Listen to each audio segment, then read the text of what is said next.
Hello, I'm Matt Guff from House.com, and these are my top 3 Salomon Pro Model boards of the 2020 season. Pro Model boards, what's that?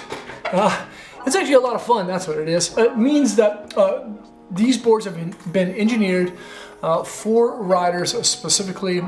Salomon is a well-rounded brand, of course, that does a lot of different categories, but what they have been known for a really long time is supporting riders and helping the riders, or having the riders help them design boards for them. And these are the 3 that really stand out. I have the Ultimate Ride. This is Bodie Merrill's Pro Model deck.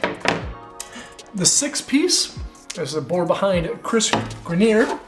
And then lastly, the HPS, or the Hillside Project.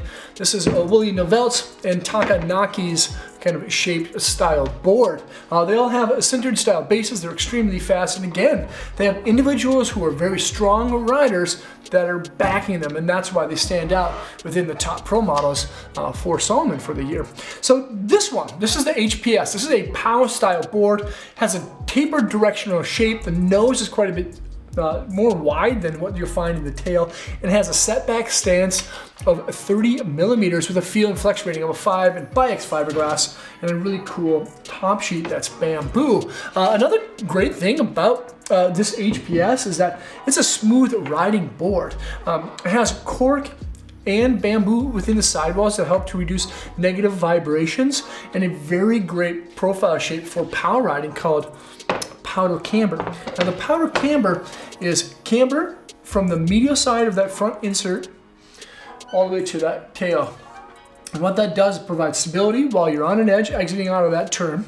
Has good pop, so if you want to pop when you're riding, floating some pound, just kind of kick up a little bit, you can do that. And then when you compress that camber zone, it lifts up the already well-rounded rockered style nose. And you'll see that this is probably the most gradual, natural sweep that Salomon has within all of their boards. And what you'll notice when you're riding the HPS is that instead of plowing the snow, it'll gradually kind of float over the top because of the wide platform, the shape, and the more narrow, short style tail. This is a really, really great power board. If you ride Japan, this is probably one that you want to take. The second one is a park specific board that has a fun 90s throwback shape. I really like seeing these style shapes come back into snowboarding right now, because when I first started riding in the early 90s, this was kind of like the hot deal. This is Chris Grenier's Pro Model style board. Again, it's a park board. It has a feel and flex of right around a 4 or 5-ish, but it has a lot of energy to it with a triax style fiberglass and a note chip style tips. The cool part about the core profiling of this board is that it's a little bit thin on the medial sides of the insert packs for a nice flex pattern and flex right there on the inside of the binding instead of on the outside of the binding, where sometimes people kind of fold over the top. It has a great profile shape called rock out camber. A stable raised flat platform with a little bit of rocker on the nose and the tail that raises up the contact points. So if you take this thing kind of just free riding and you're jigging and buttering around, you'd be less likely to catch. And that's the same thing when you're hitting some rails as well. It does feature that freestyle edge bevel, nice tune that's less catchy too.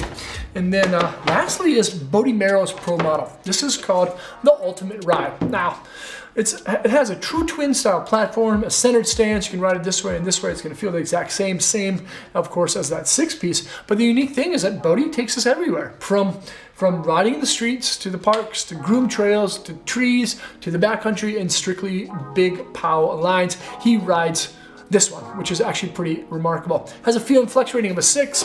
Triax style fiberglass, and it looks exceptionally well in person compared to what you see probably in images online.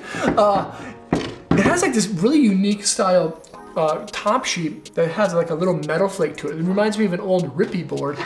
And then it has a kind of throwback graphic. I believe this is one of the old David Benedict style graphics. And then it has a great profile shape called quad camber. Now the profile shape out of the 3 boards that I'm featuring in this one has kind of like the most energy to it. And then you combine that profile shape with the carbon that's in the sidewalls. You have a very kind of explosive deck that's extremely lightweight, but not too stiff, which is great. But the profile shape is called quad camber, and there's 2 different sections of radial camber shapes to it. In between the feet, there's a more mellow camber with a larger radius, and then on the nose and the tail, it's a little bit sharper and smaller style radius. And the idea behind that is designing and having a board that it flexes smooth without bucking you wildly from one edge to another, but it still provides really great pop because of those really sharp and drastic style camber zones on the nose and the tail. These are all really well-rounded boards. Again, these are the top 3 Salomon Pro Model boards for the 2020 season. We have Bodie Merrill's Ultimate Ride, Chris Grenier's Crab Grab collab called the 6-piece, and then lastly the Hillside Project really developed and the Takanaki style power board. All great decks that you can check out right now at thehouse.com. Make sure to get this one if you're thinking about it, because it will sell out extremely fast. So you're not going to see a lot of this one around. See you guys on snow. Peace.